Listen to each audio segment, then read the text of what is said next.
What's your name? Anong pangalan mo? Dito ko. Anong pangalan mo? Crystal. Anong grade mo na? 5. 5 years old. O, ba't nandito ka? Kanina? Ha? Mamalimos ka. Bibigyan kita. O, ito. 5 piso. Okay na sa'yo yan? Ha? Ano bibili mo? Pinapay.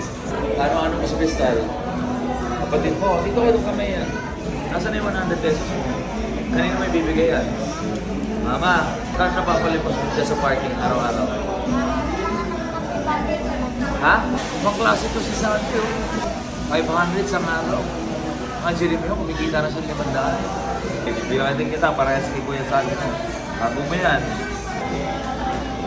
Thank you po. Sige, araw-araw.